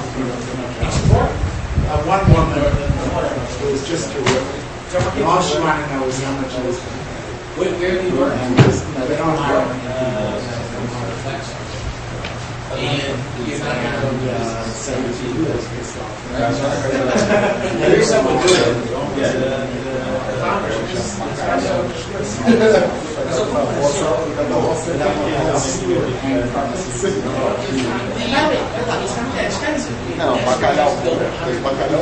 Even if he doesn't have a job, tell him he can make another thing happen. Things that he gets 2% of the market.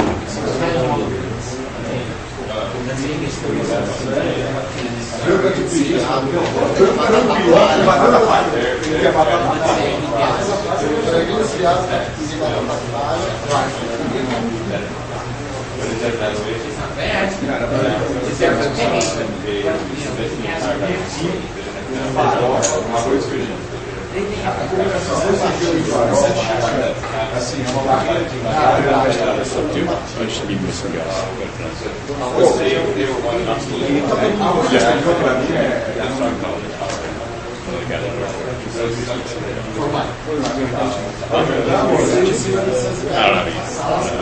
Just got I about 5 times.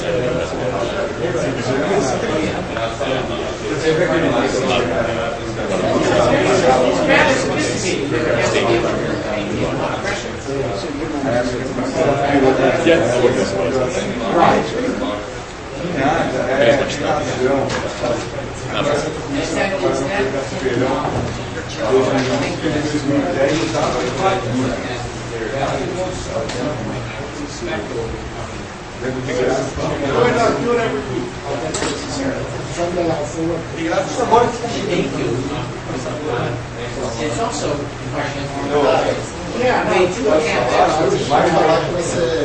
They do have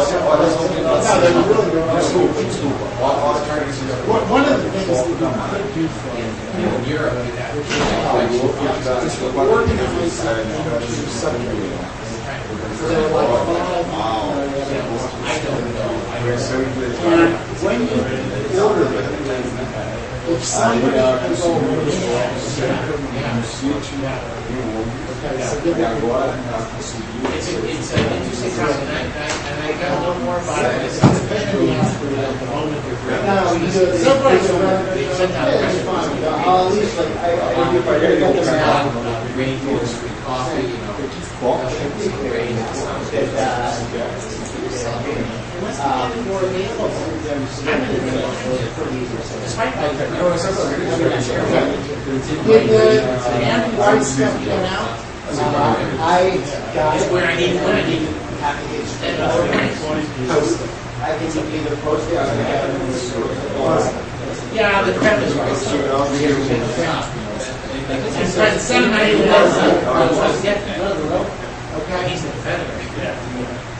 Hi, nice to see you. Yeah, sure. I thought I used to work at Florida Rock when I was a kid.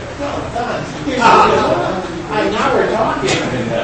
And I remember before Interesting Paul family. had gone out, the big family, and and another big thing that I noticed when I was a kid was sort of the asset value of just the land, the pieces as far as in the area.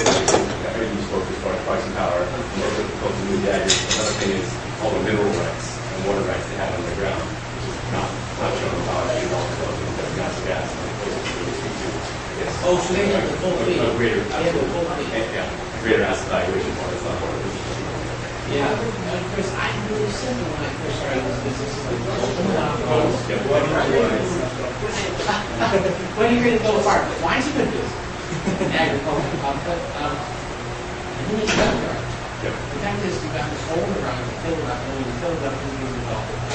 So you have 3 plants. And the real estate's really beautiful, actually, as far as some of the ponds that are created from the mineral process. Especially with the execution. So that was another real estate. Yeah.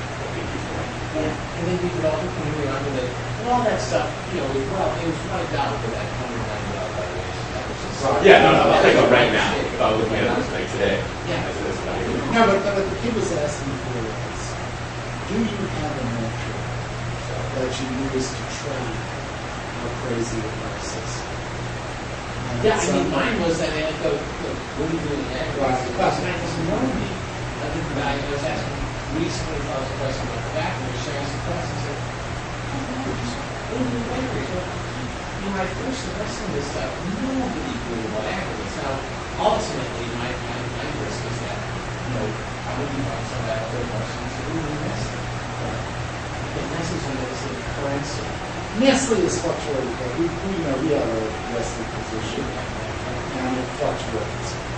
It does well. The guys make a bunch of stupid acquisitions for a while. Excellent steering, right? But they're going to get back from the pocket.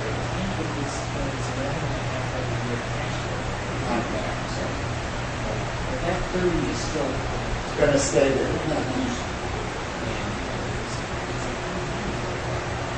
Well, what we were talking about, and I'm going to talk to you about next time, is you think we're a brain person. And in fact, we're just a brain person. Because if you think about what the company is like, it's the incremental value of distribution and refrigerated products where they have local communities here. And they can have it. When you talk about the next one, which is very hard, for liquor, because it's A, controlled, and B, there are a lot of it out. Again, it's distribution. And if they got the truck store and you have to go in some advertising, you're going to, so you're in both cases talking about incremental value, not of a brand, but of a distribution. Yeah. When you talked about the third one, which is Savmore, and it's basically understanding once you have the distribution, how to make the most money out of it. Yeah. So one is just enjoying the fruits of the and taking advantage of distribution. The second is maximizing the value of distribution. Yeah. And of course, that's also what's going on in York, Yeah. which is where they want to cooperate and you kill each other. And then the last one we talked about is, of course, where there are two fundamental distribution models. So Sci-Fi Channel or DIY, House and Garden Channel, have a buy the programs, and they do the wholesale distribution. And then they have to do the retail distribution, and there are economies of scale and budget. And the question is, how do you get the most out of your share of a giant monopoly? And I would take it that the real bottom line for you is the last thing you mentioned. There's similar restrictions to myself. To somebody who can It's not that lot. I pulled a lot of the fun. Single. A lot of people call it Scripps. Right. Scripps Network? Yeah. Scripps Network. Scripps Network. Scripps Network. Look. But sooner or later, Tim's the one I think that's out there. it's Jeff Ellis. Yeah. So the thing is, you are, unbeknownst to yourself, a distribution Also, model. And the only non-distribution guy who ever did in your life was Reuters. Right, and that was a really thesis of that, but I didn't use it. Right. I think it's readable. Anyway. So that's what I'm going to talk about. It's rating listeners like you, this is the understanding. Where the the Buffett understands. Yeah. The Buffett is over. And he tries not to give it away. So he talks. So he talks about brands all over. Yeah, I mean, he sort of worships Pope and he's not going to go. Yeah, it's distribution muscle. And what's intriguing about this thing is these liquor and beer distributors is ultimately, I think he realizes it's useful for franchise laws to back up. Right. And there's this economy is a small scale that leads to too much margin. And ultimately, this was fascinating because what happened in the four areas, local television, car dealers, beer, and those are the main ones. And we're talking about it. And all of those built their model around exclusive regional franchises. Because when they started, they didn't have the money or the local knowledge. They have a vertically integrated, down to the last consumer distribution system. And now, ABC does not need local areas. GM does not need local areas. Budweiser doesn't need local areas. It's something else from Walmart. CCE was just bought by Coke. They don't need local distributors. The most fascinating thing I thought the guy did that. He said,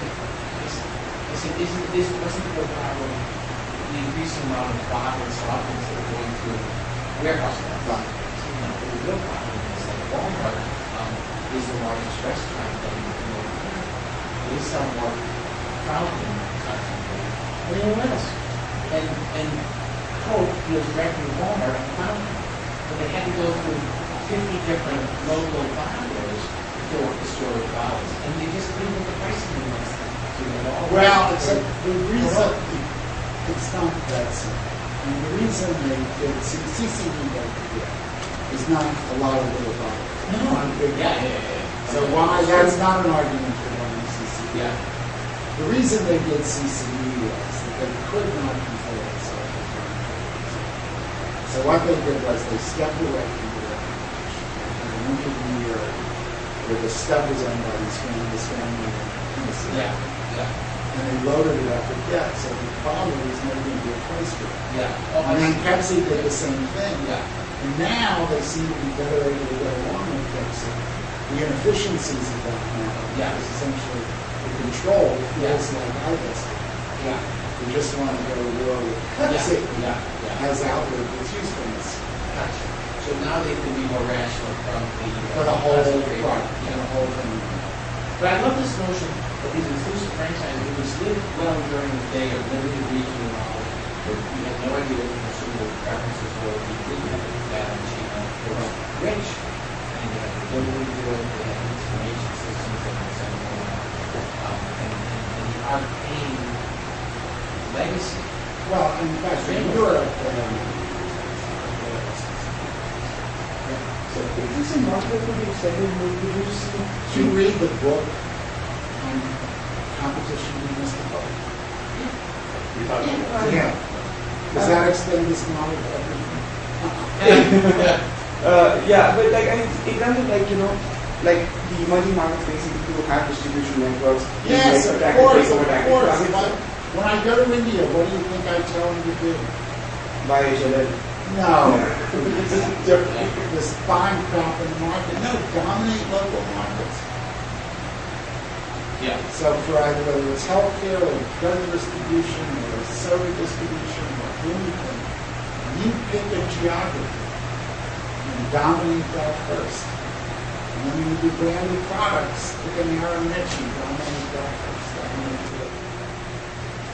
So I'm repeating exactly your comment in a recent conversation. We said, we don't want to be 10% of the world. We want to be dominant. Yeah, we had a huge fight with them. I left because I was in Palm Reed. All we wanted to talk about is how Hong Kong is a global brand. And we tried to talk. We just got stupid. No, that has been their route to where they are today, but that is not all the way. Right, not in Nigeria. Thoughts on American management of the way tobacco space? It's like tobacco, kind of distribution, not sort of retail, but in production, AOI. Is that fun? Piece of it's like a, This is a good concept. yeah. Yeah, that's I look at this as a working capital issue going on when we're in for this process. Yeah. But beyond that, government support, it's obviously very levered business, but I don't know if you have these actually more support. I know that's like, that's, always lead process are more than and super and the manufacturers Remember, given a to protect local share, what do you need? No, the local share is what gives you barriers. The local economies of scale give you barriers. But what do you need to keep somebody from stealing your local economies of scale? No, you have to have captivity. Because if they can come in and steal those customers now, do those new processors really have captivity? Right? Yes or no? Because that's the crucial question. I would say that's a fair thing. It's not as It's obvious. So that's what you got to figure out. And what's happening is that they become the whole system changes. They actually lend to the government. Right. So it's becoming more capital demanding basically because they actually are descending from the government. What it used to be some auction business. millionaire farmers, maybe less. It's always all subsidies on the Yeah, it's such a change. So it used to be reported by this conversation. Amazing about the tobacco industry is how few ultimately of the national constituencies stood up for the industry. The retailers fought, farmers fought. Nobody basically stood up. And so, Here we see. Very important. and so, and the industry, I don't think did a good job co-opting to be their soft voice. They did for long. Right, long. It didn't just stop. Because some of you, North Carolina farmers were bought out, so they became different. And ultimately, they lost the lead because the industry was such a charge, they paid too little for the retailers to create the products. And I think the farmers just means here and the offset their rates.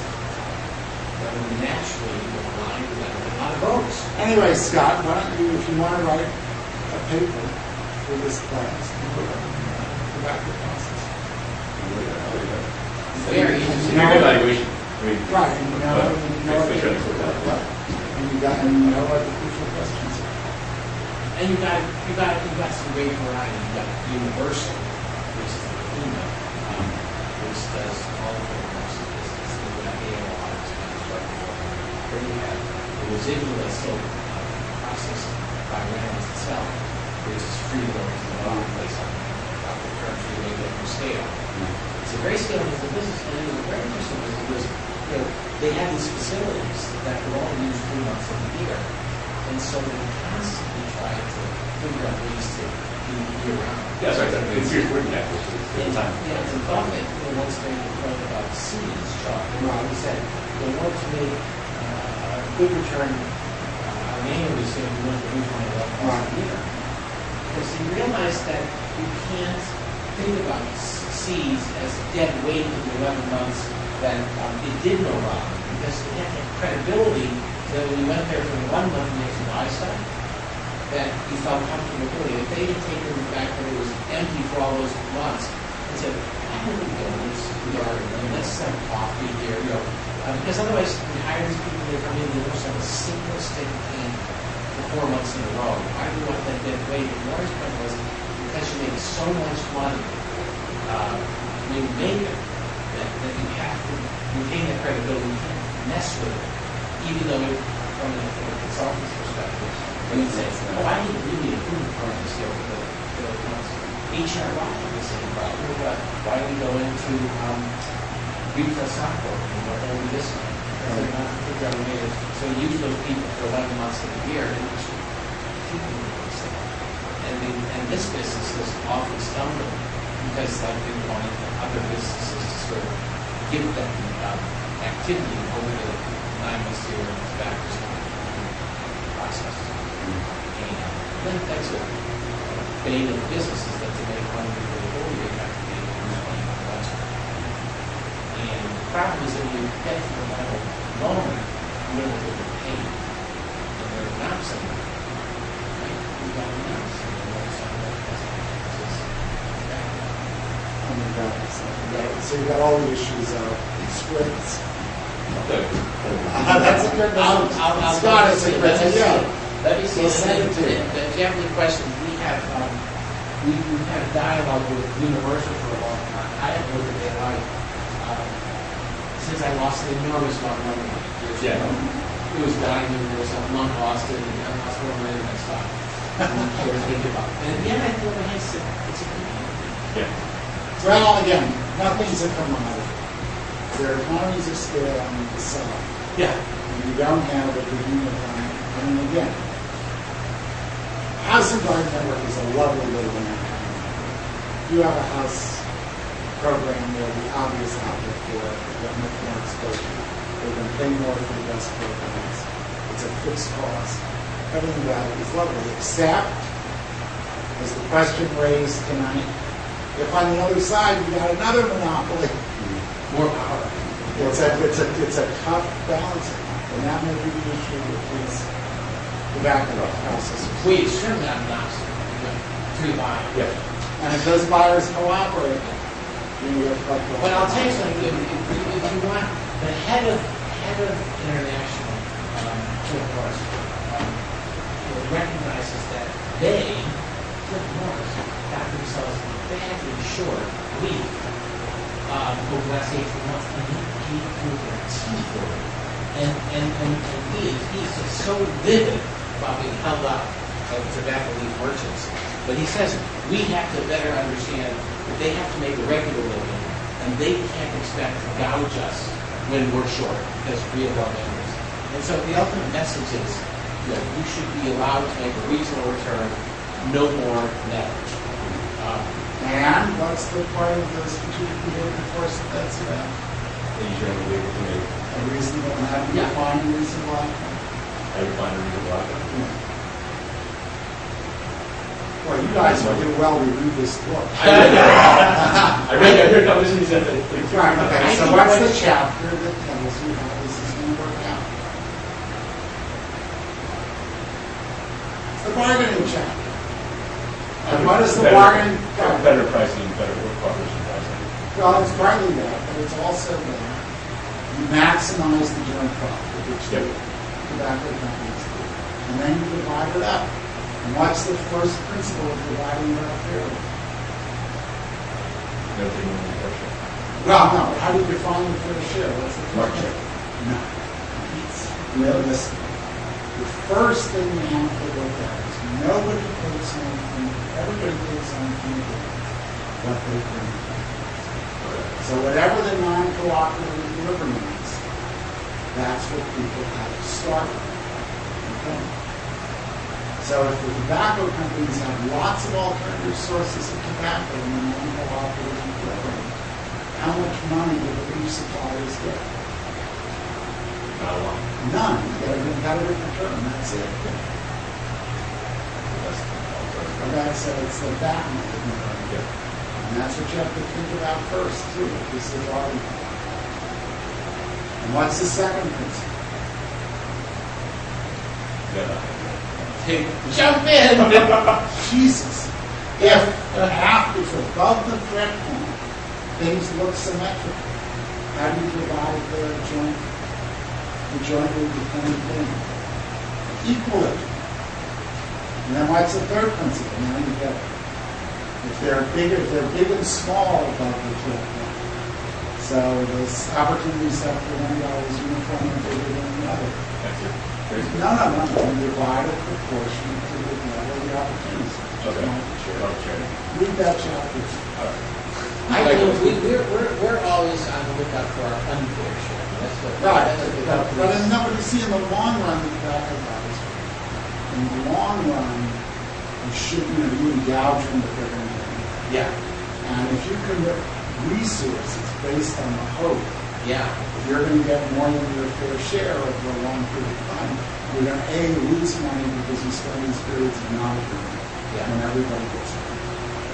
And long run, they're going to punish you. And you're not going to cooperate because everybody's going to say, oh, fuck this guy. Yeah.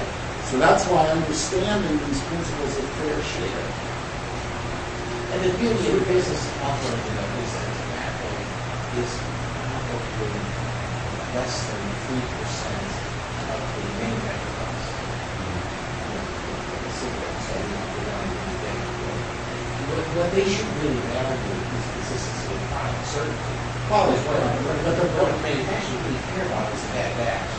If they have a bad batch that has ammonia or something, they're screwed. And then there's also confidentiality, because they can't have somebody running around saying, yeah, they're pretty good for some stuff, they're sweet. They have to be able to trust the people. And they have to be able to trust the products themselves. So it's not the product. No. It's still not, because that's ex post. All these things apply. Yeah, this is. But ex ante, before you sign somebody up, you can negotiate a long-term contract because you've got these ex post considerations. Yeah, you have. What's the competition like up front among the beef producers? Trust is a really big area. And the trust has to do with the price, the long-run price too. Oh, so it's good we have this conversation. No, it's just hard. I wish I looked at it more. This is a great paper for you to do. This is a great paper. Yeah. This is one of those sources. I gather. That's fine. That's good. No, the stars stay late. I know that. That's part of the Thank you very much. I just random thought. As on the distribution, most of them go out like coming like and beyond the healthcare space. I think the healthcare space is just so unknown. Yeah. Think about this. I saw it. They're doing victory laps. What's the probability that the side effects is easy or multiple victory? And you know why there's no probability? Because it's not good data. The passes no good. They get the privilege of the victory laps. And this will not see the light of day. And so, given that it's so good, Yeah. This is just that huge, I guess, you said multiple channels of distribution that they can use for their existing products as well as new products. Tom, I've got to run, unfortunately, but thank you Say very hello to much. your again. lovely wife, and your daughter as well. Is she still riding? She's in Aix-en-Provence. She's eating fancy restaurants. Okay, Goodbye. so Nice now to we'll meet look you. out. Yeah, good luck That's with a your great paper. paper. I want to see it when you're done. I'd love to see what comes out, because it's as Bruce said, it's an intricate vault these companies are used both sides. They need each other. Desperately need each other. They need the predictability that can come from the source of supply. So what took her over there? Sorry? Oh, no, she's not in New York. He's in there. Yeah. Because they can come in and run. He went to New Zealand. Oh. He went to the southern I islands. see. To the Yeah, southern so you're like a... Yeah, he went to the southern. Is he not in this?